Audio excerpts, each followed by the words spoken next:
And we are live. Over to you, Jovan. Thank you so much, Pierre Edward. Welcome, everyone. Good morning, good afternoon, or good evening. It depends on where you are sitting this day. And welcome to our Well Integrity technical section, Tech Talk, about a really interesting subject which we will tackle today. We are, as a Well Integrity technical section, I would say, fast-growing community, and more interesting to our oil and gas, low carbon, and other businesses which we are running. So today we will talk about quantitative risk assessment, and which is a definitely hot topic in those nowadays with the Well Integrity community.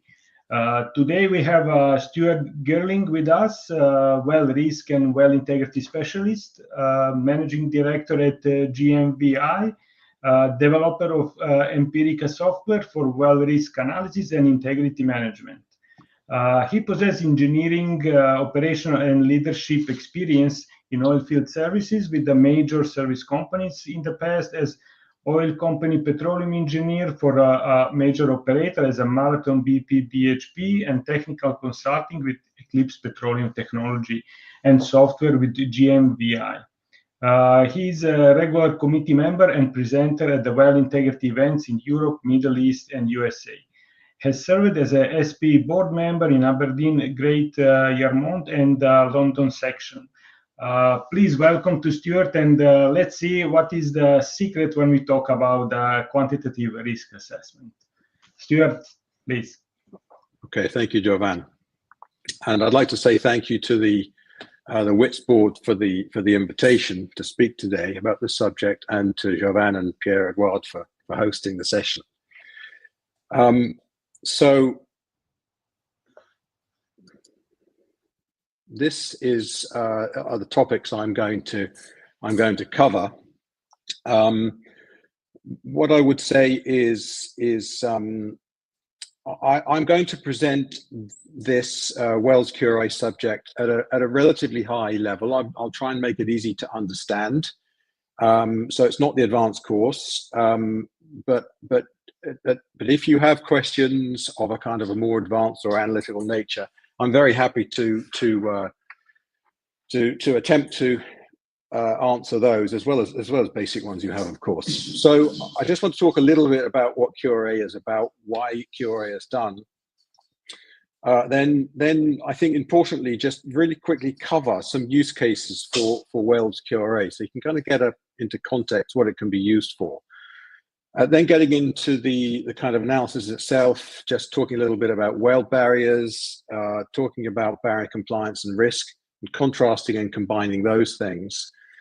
And then the analysis itself, and looking at the way that we do, or that users of Empirica do quantitative risk analysis, considering both leak severity and probability, using leak path analysis, looking at eruptivity and the impact of leaks, and then looking at a way to calculate a service life analytically, from which you can infer repair response time. And then, if we have some time at the end, we'll look at some Empirica models and see how they look.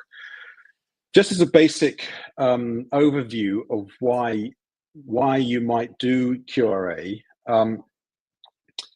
Clearly, major accidents can cause death, suffering, pollution of the environment, and disruption of business. So obviously very undesirable. And it's really imperative that in the industry we're able to balance both safety and production. And QRA really helps to understand risk to achieve that balance. Now, you might use QRA as shown in the diagram on the right-hand side, where you have a situation where you have relatively high risk and complexity, and wells typically do, or very often do, fall into that category. So QRA is very suitable for wells risk analysis. QRA is a legislative requirement in some parts of the world for offshore installations, and even those places where it's not a legislative requirement, it's often adopted as well. But it's well established for offshore installations. For wells, it's not so well established, but there's a growing uptake of QRA for wells. But there tends to be small pools of expertise around the world. Notably, Norway has some skills, and also there's a lot of skills within Brazil also. But also, there historically have been limitations because of tools and the availability of data. So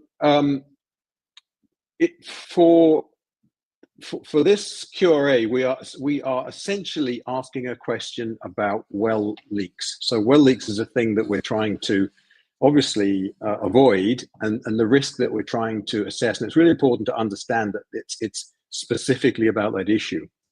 And the questions we're asking is, what would be the severity of a leak if it were to happen? And what is the probability of that leak happening? So the analysis I'll show you, get the basic results you get are risk, and you can plot that on a risk matrix for a particular well or any particular scenario that you want to model. A barrier compliance level using a traffic light system, whether or not you can operate that well based on certain thresholds, and also a calculation of safe service life from which you can infer a repair response time. So there's a whole range of use cases that you can use QRA in wells for. I won't go through all of these, but you can see they're across the entire well cycle, all the way from conceptual well design through to P&A. And wells QRA can be helpful in all of these use cases. We'll come back to this again at the end, but I think it's quite good to put that into context up front. So let's look at some basic stuff. As everybody who's involved in well integrity knows, wells are made up of barriers, and barriers are made up of well barrier elements, individual components. Well barrier elements can leak, and they can leak with, you can characterize how they leak in terms of particular failure modes and failure mechanisms. And very importantly, this last point here, if you can have a granular view of a well down to the component level, so down to the well barrier element failure mode level, that can really empower objective risk analysis. You know, another way to say that is, as per the title here, that to understand the big picture of risk, you have to understand it down to an individual component level. So let's just look at some very basic failure modes, and I'll talk a little bit about failure mechanisms. This is pretty obvious, all of this stuff, but for example, a pipe, casing, or tubing, you can have a leak. That could be, for example, due to corrosion. For a packer, you could have a leak across the element because of some elastomer issue. For a downhole safety valve, you may have a leak in a closed position. That could be caused, for example, by scale, not allowing the flapper to close properly, or a more severe failure, a failure to close, because perhaps the flow tube cannot move. Again, that could be due to scale, or it could be due to some hydraulic failure. So the gate valves also, you can have lots of different failure modes. There's lots of routes for external leaks through the valve bonnet, or a flange, or through the stem packing, or grease fitting, for example. And that could be caused by various things, corrosion, wear, all sorts of things. And then you have this the leaks that can go through the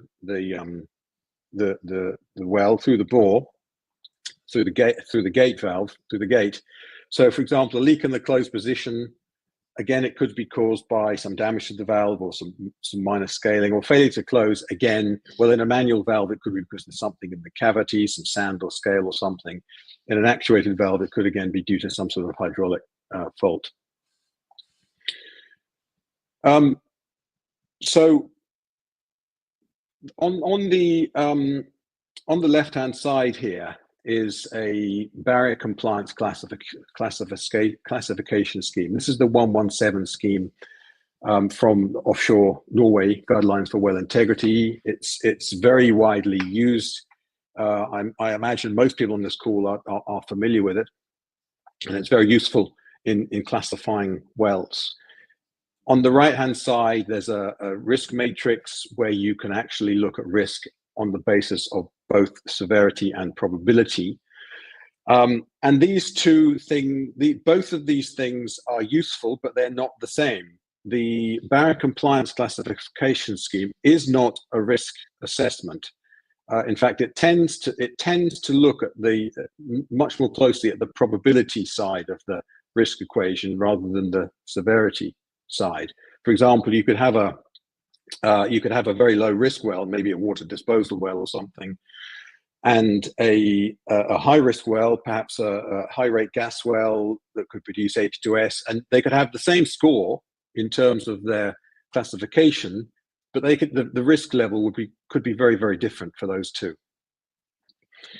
So on the risk matrix, I'll point out to you, there's a bunch of definitions here for severity from levels 1 to 6, and they define these descriptions here for the various different categories: people, environment, reputation, as in here. These will give you a description of an undesired outcome that will put you in a particular level. This is important. I'm going to come back to this when we talk about severity mapping. So what I would say about this is this WELS QRA should not be about just risk or about barrier compliance. You actually need to think about both, because they both tell you different things. And if you ignore one side or the other, that can get you into trouble. Okay, so let's look at how we do QRA within Empirica. It's based on looking at defining well types, and well types are made up of two major components. There's the well design, which is essentially the architecture of the well, and that will drive your probability model. And the severity scales, which I'll go into in more detail in a couple of slides, that will give you your impact model. They look a little bit like this. On the right-hand side, you've got this kind of functional well barrier diagram that defines the architecture of the well. Over this side, there's a severity scale. I'll explain a little bit more about how we build those.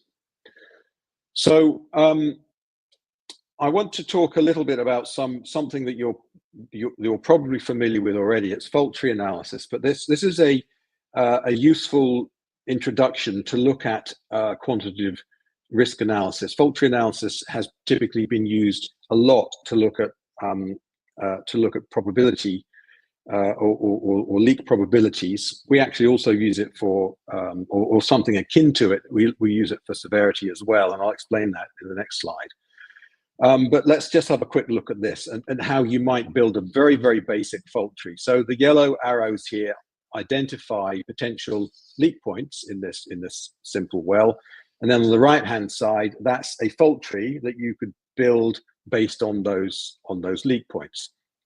So this is an AND gate down here. You have to have leakage through the safety valve, through the downhole safety valve, and leakage through the tubing above the downhole safety valve to trigger that AND gate. These are all gates here, and it goes to the top event, which is the undesired event, which normally we're talking about an external leak. Not always, but normally we're talking about an external leak. So, and this is what a leak path might look like actually physically in the well and on the leak path. So this green one comes through the packer into the through the annulus flowing into the wellhead, and then an external leak from the wellhead, and that's shown here on this on the fault tree. This one here, the purple one, is a leak. Leaking tubing below the downhole safety valve, again flowing into the wellhead, and an external leak. Pretty simple. This one's a little bit more complicated because you're now going through this AND gate. So you've got leakage through the downhole safety valve, then leakage through the tubing also, again into the wellhead and out of the wellhead. So this kind of illustrates a very simple example of how you can use fault trees for quantitative risk analysis. But effectively, what you're looking at here is what in fault tree terminology would be called a minimal cut set, looking at something that you could say you could liken to a leak path. So this is how we use leak paths to calculate risk, and this is an individual leak path illustrated here, where you have a source of pressure. Here might be a reservoir. You have 3 individual well barrier elements, and this triangle here, this is an external leak point. So the leak path analysis considers both severity and probability, and it's looking at the potential leak from a pressure source to a pressure sink. Now, in this example, just to make the maths easy, we've got the probability of each well barrier element leaking is 5%, and these numbers are leak severities, which are given in barrels per day here. So the probability of the leak from the reservoir to the external, so throughout the entire leak path, you multiply 5% by 5% by 5% to get you a rather small number. And the severity of the leak is effectively controlled by the smallest choke in this system. So in this case, it's well barrier element 2, which has a which can leak at 500 barrels per day. So this just shows a very simple individual leak path with 3 well barrier elements, and conceptually it's easy to understand. The complexity really comes about when you think about the potential number of leak paths and leak path permutations within a real well. And there can be thousands or tens of thousands or potentially hundreds of thousands of leak path permutations. And calculating all of those is a major headache unless you have some a serious calculation engine behind it. You've seen this slide already.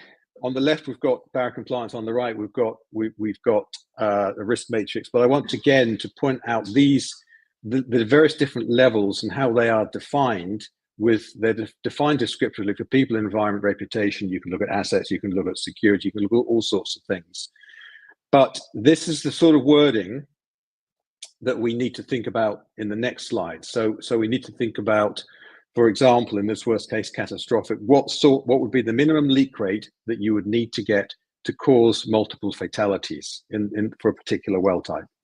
It's not just for a particular well type. Actually, it's to look at a particular pressure source, pressure sink pair. So in this case, we're going to look at a very obvious one where the reservoir is our pressure source and the external is our pressure sink.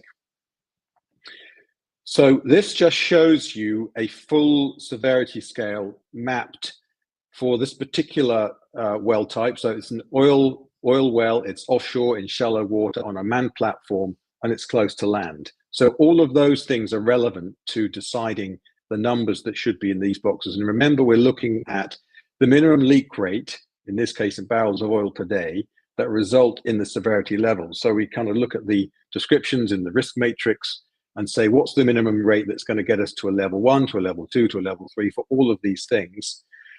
And then the minimum of all of these are going to give you your threshold level for, or are going to define that particular severity scale from the reservoir to the external.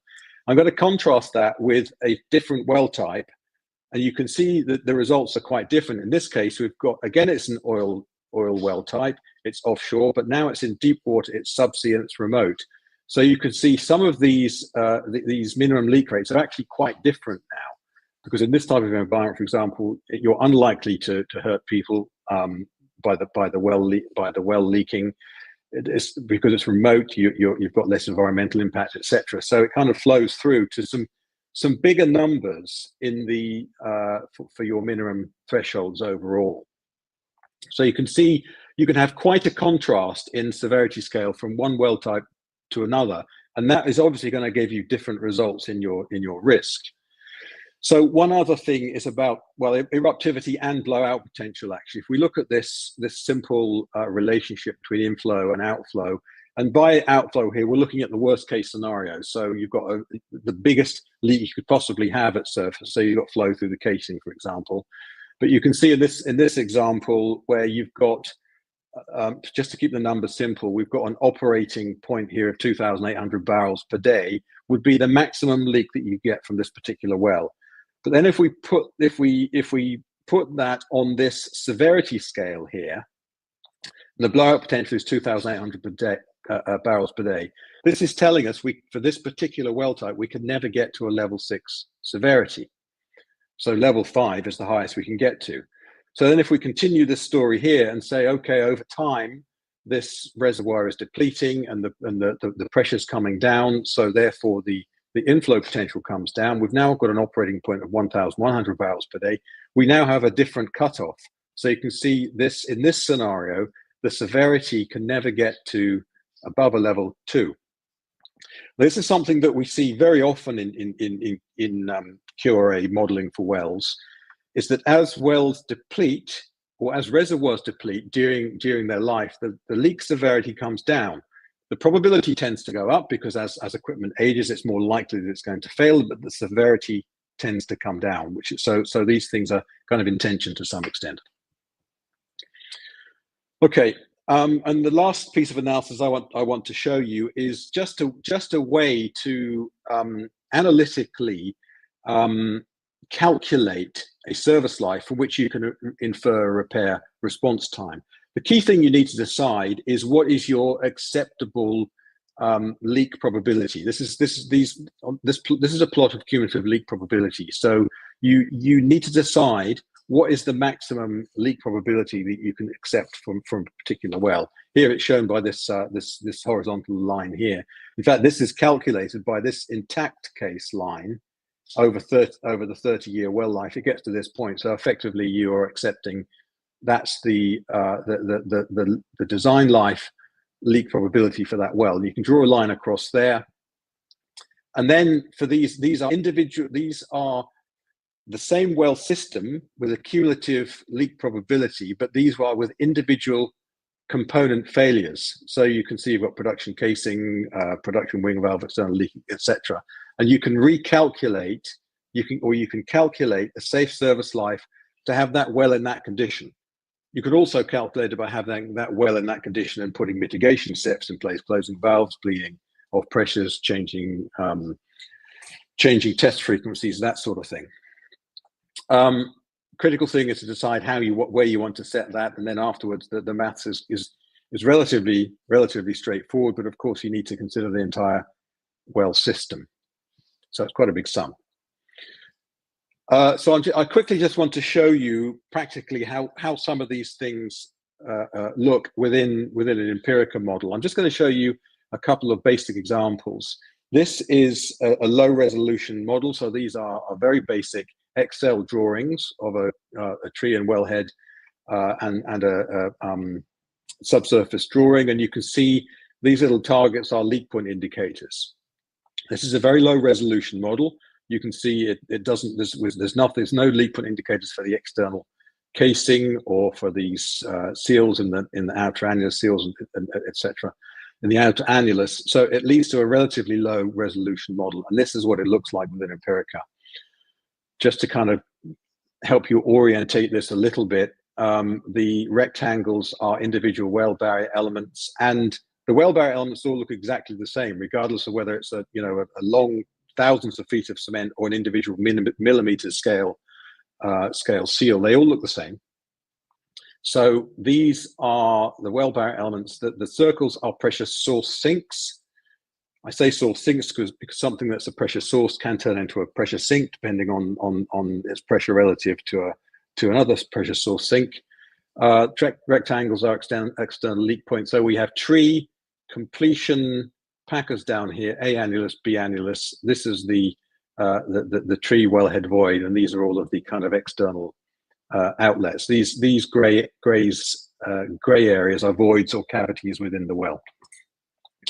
And this effectively is a functional well barrier diagram that you use to, well, it both gives you a visualization of the well.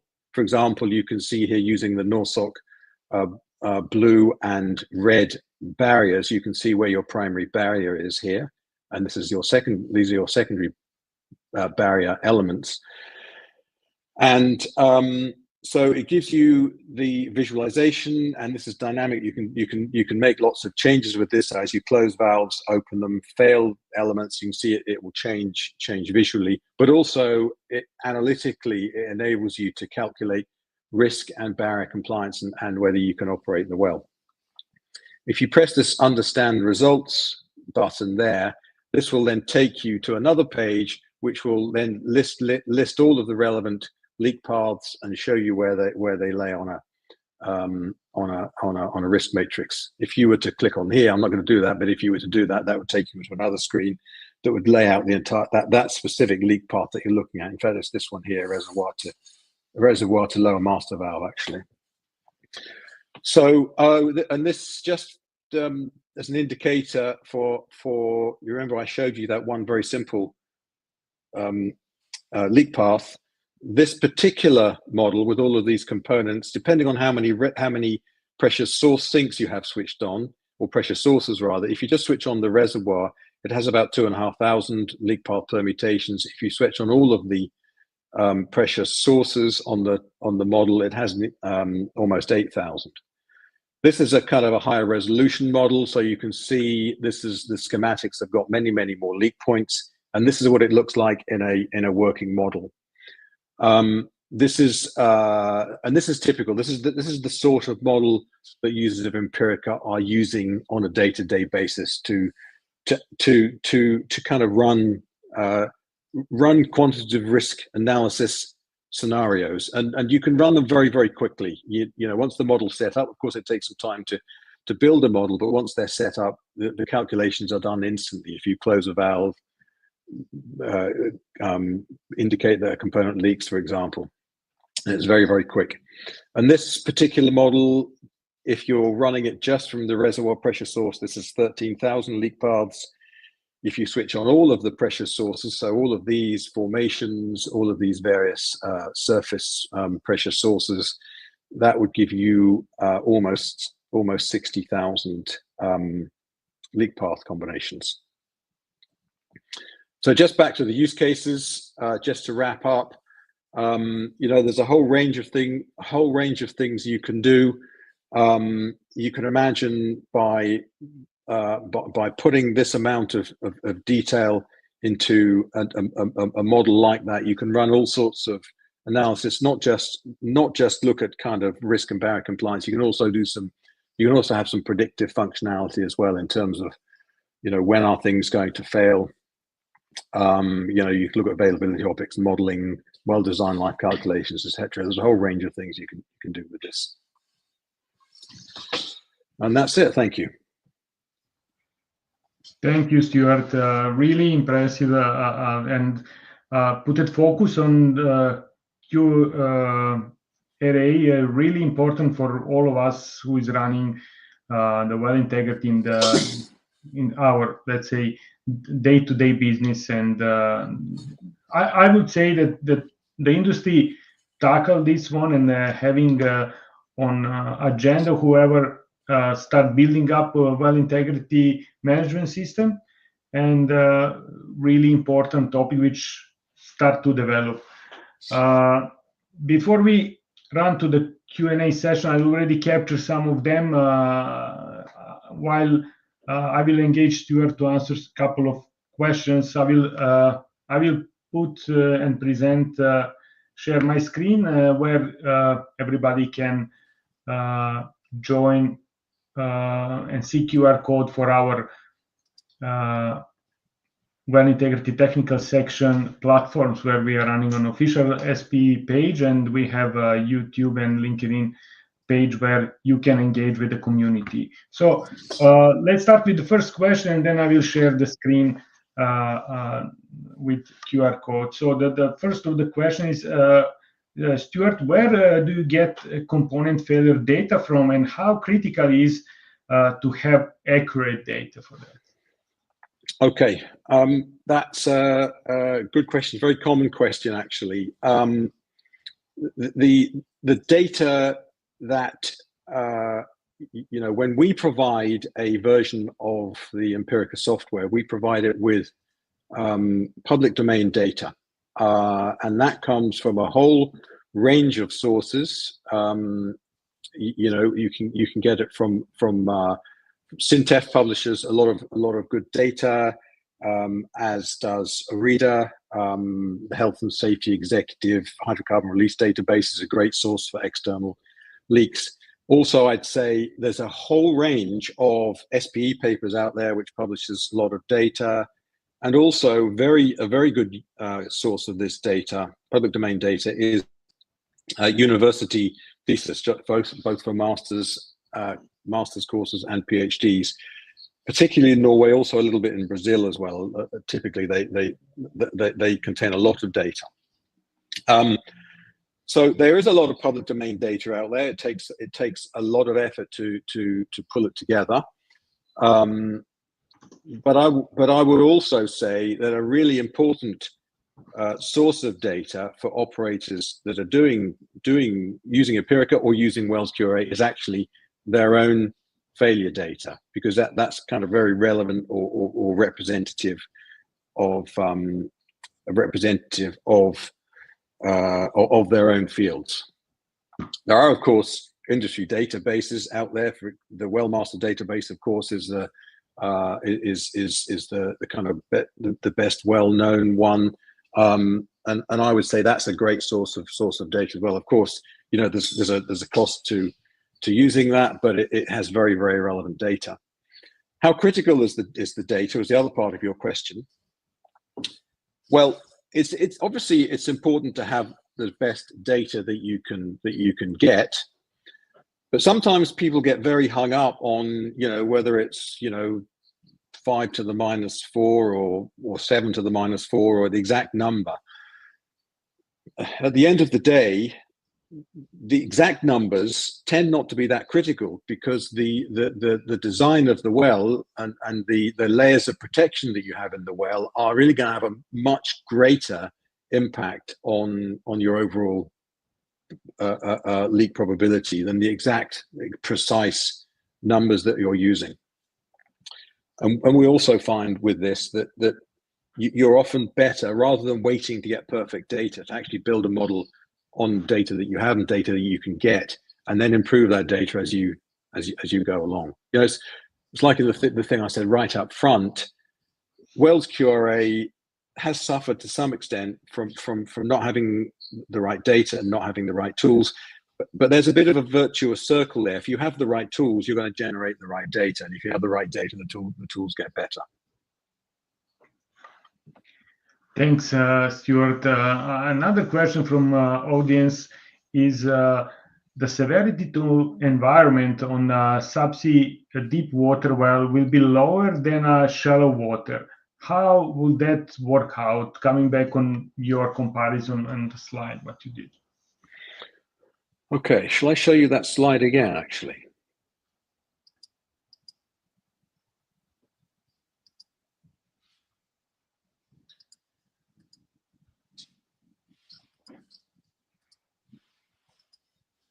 Okay.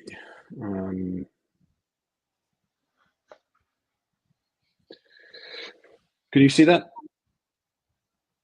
Is that coming up? Oh yeah. Okay. Yeah. So what the question is, if you remember this, the severity scale here, what we're looking to do is to say what's the minimum leak rate from the well that's going to match with some of these descriptions here. Now, the reality is, if you're in a subsea well in a remote location, from a location point of view, it's less risky than if you're on a manned platform that's close to land. And the manned platform implies that you've got people on that platform that you can hurt if there's a leak, whereas in a subsea environment, you're not going to hurt people because there's nobody around that well.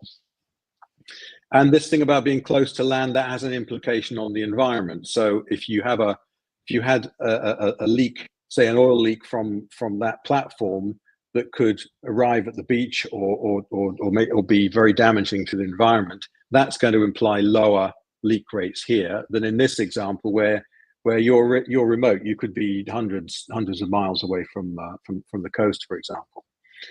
That now, don't get confused with the fact that if you've got a deep water subsea well, that's more likely to have a higher production rate than a shallow water manned platform. It probably will do. It probably will have a higher production rate, but that's not what we're asking here. We're asking what would be the impact of having that leak regardless of the potential of a particular well to leak at that rate. Does that make sense? Yeah. Another question from John is asking if the casing corrosion a serious risk for barrier failure in abandoned wells. Yes, it is.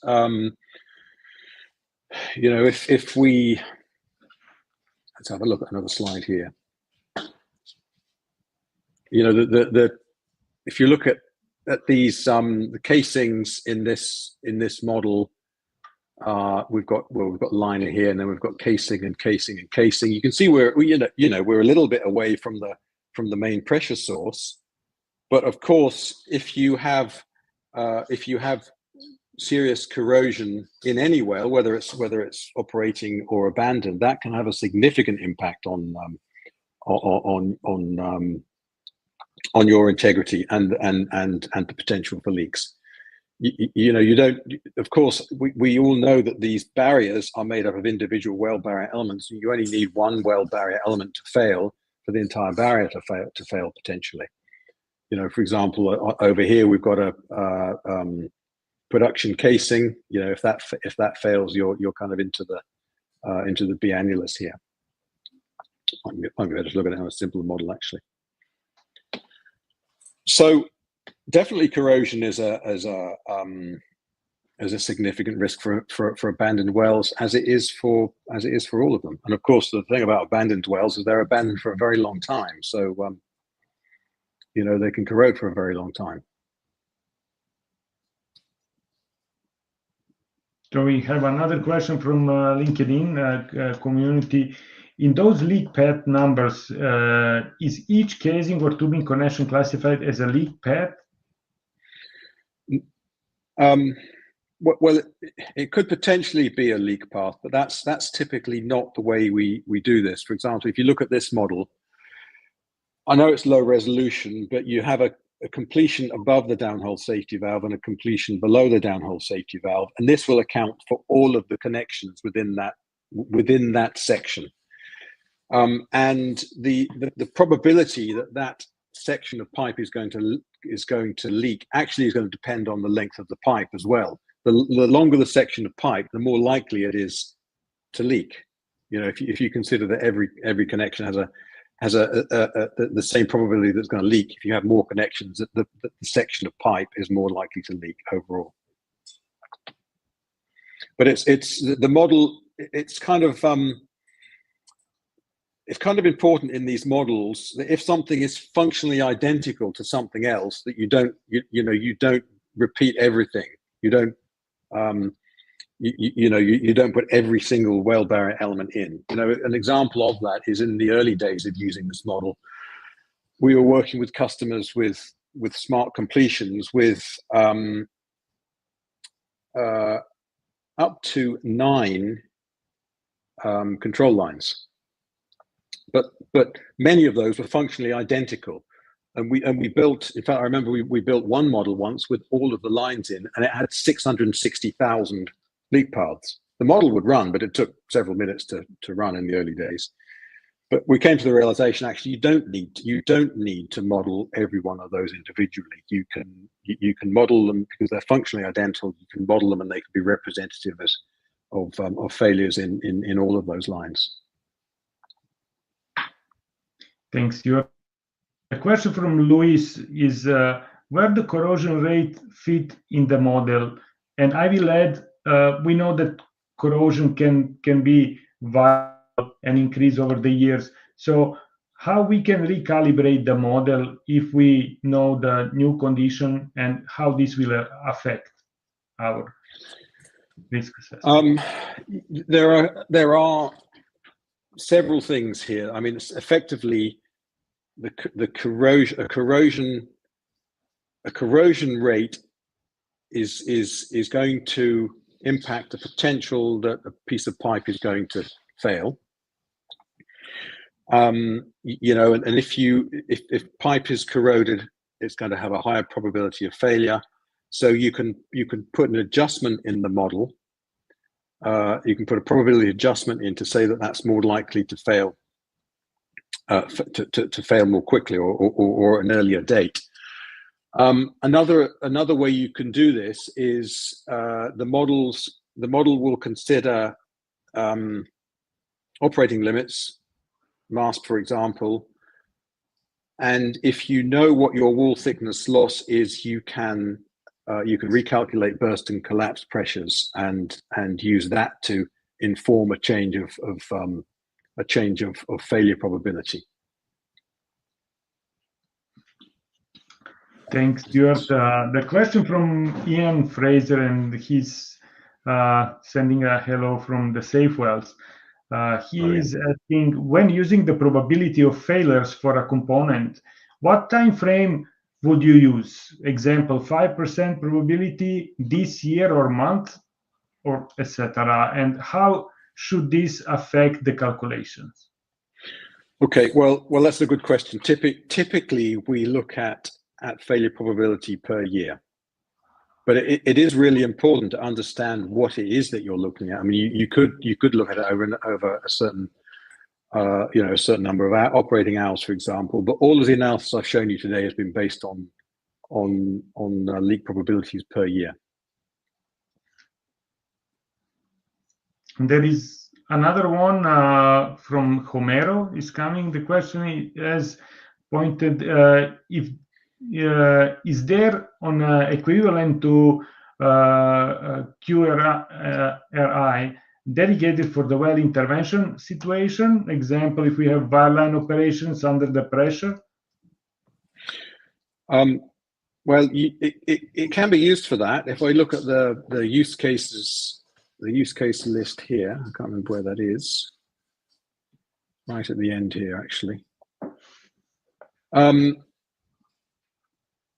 Life cycle barrier management and regulatory compliance is a use case where you can use these models to model any scenario that you have in a well. So it's not just for wells in production or wells in operation. You can use this kind of simple building a model, brick by brick, to consider any well condition. So any type of permanently installed well equipment or pressure control equipment, or temporary pressure control equipment. You can actually model that using this type of approach. If something else that you may want to think about, that you may want to bring into your analysis, is a consideration of blowout potential from particular operations as well. Because well operations in themselves have an inherent risk, and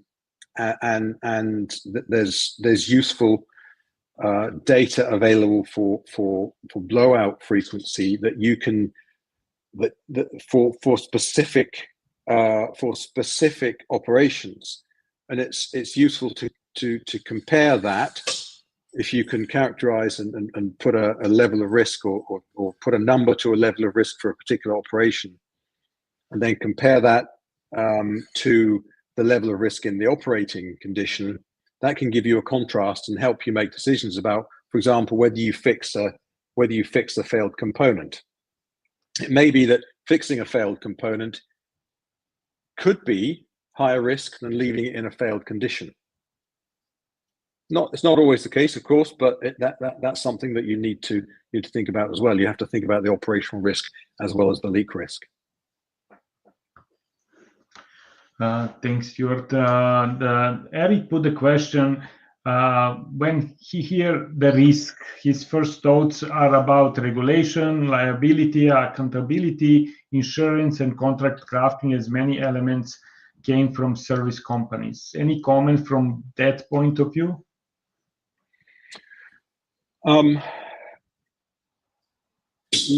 Yes. If you talk about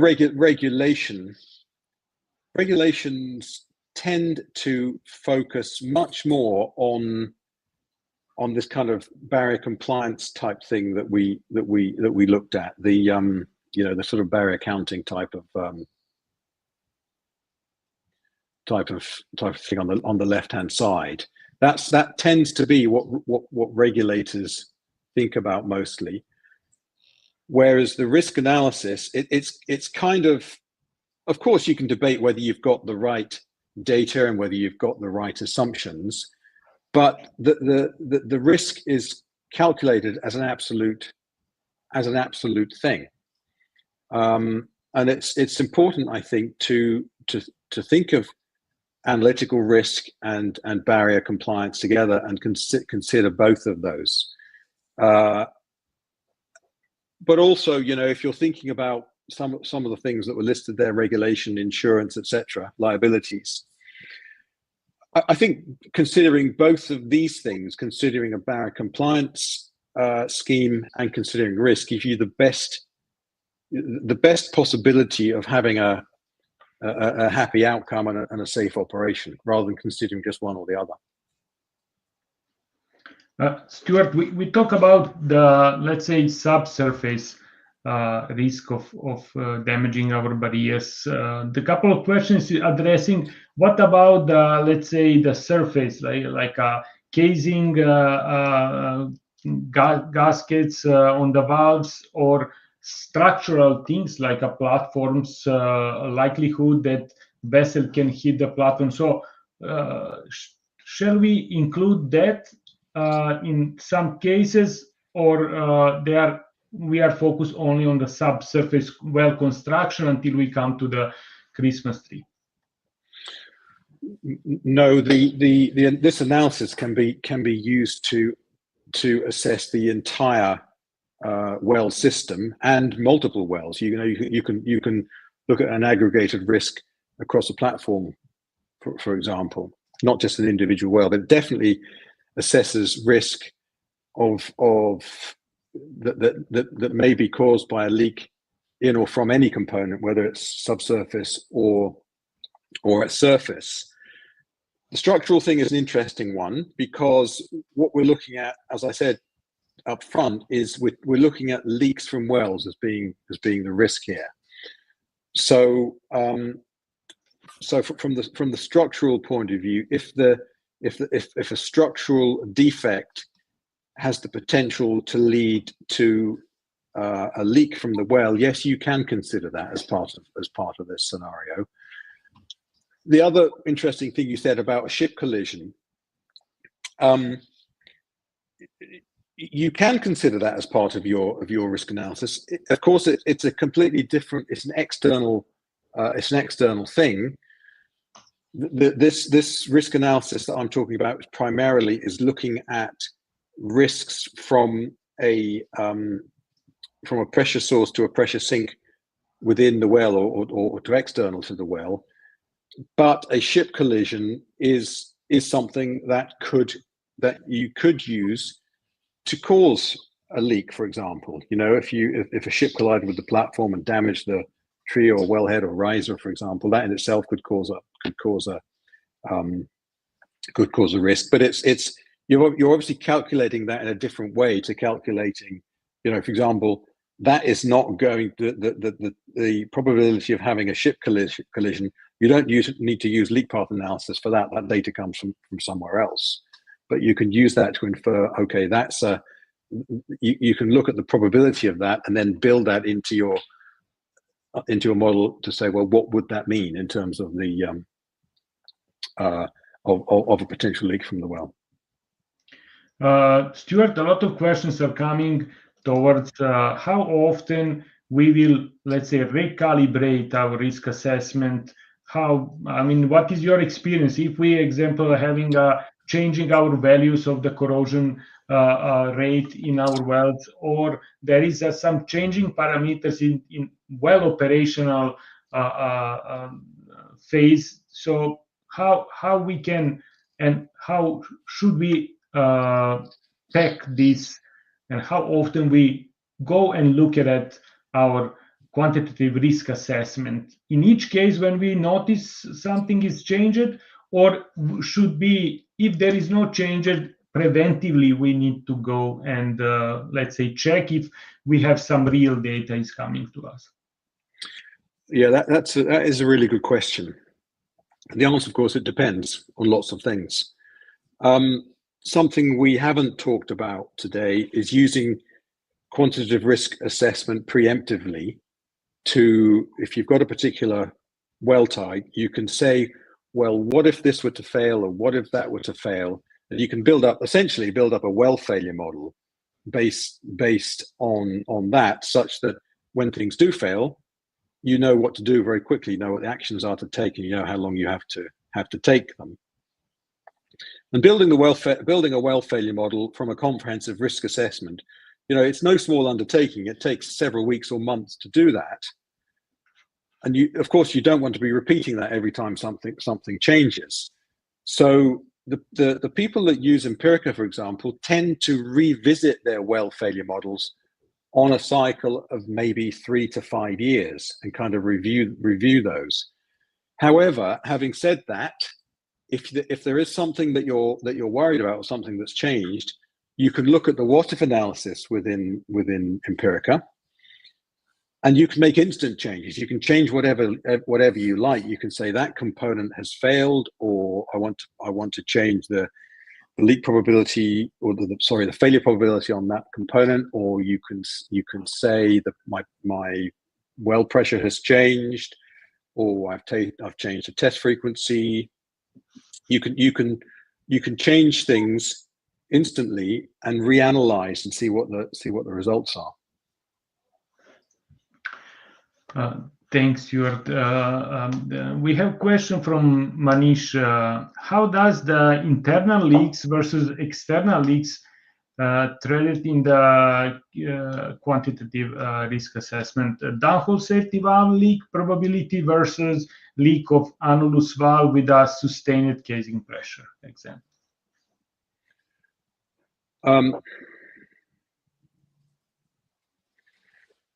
Okay. The analysis that is done is essentially the same for every individual leak path, and by that I mean the software doesn't know whether a particular well barrier element is exactly what it is. It's got these attributes of probability and severity of failure, and it just depends how the individual components are linked together to depend what outcome you have. Now, obviously, if you have a leak path that joins all the way from the reservoir up to the surface, that's going to be a higher risk and a more severe situation than just having an internal leak within a well. But it's all, the analysis is all equal. Whatever scenario you're looking at, the analysis engine will just kind of do the calculation, work out the probability of a leak, work out the severity of a leak, and give you the response from that. Sustained casing pressure is an interesting one, because if you have sustained casing pressure, you cannot be certain, of course, what your leak path is. And you may need to do a bit more investigation. You may be able to infer from the style of leak what the fluid is, how quickly the pressure builds up after you bleed it off. You may be able to infer or imply where the leak is coming from, but you don't know for certain. Sustained casing pressure is really a symptom rather than a known leak. So there can be a bit of subjectivity around analyzing those. Stuart, we run out of the question, and we are, I think, on time. We have a few minutes before I say thank you, Stuart, for all your insight and answering all our questions, putting a spotlight on this really interesting topic. I want to say that we today had a lot of people from all around the globe, from Africa, from England, from Scotland, France, South Sudan, Middle East, the US, and I hope so that I didn't miss anybody. I saw a lot of people here. So once again, Stuart, thanks for sharing with community, sharing with us this topic, really interesting and definitely something which will stay with us after this session and tech talk. Thank you, Pierre, for helping out us on this platform, and thanks everyone for being here with us. Wish you all the good day and have a nice evening. Thank you, Stuart, once again. Thank you very much. Bye-bye. Bye-bye.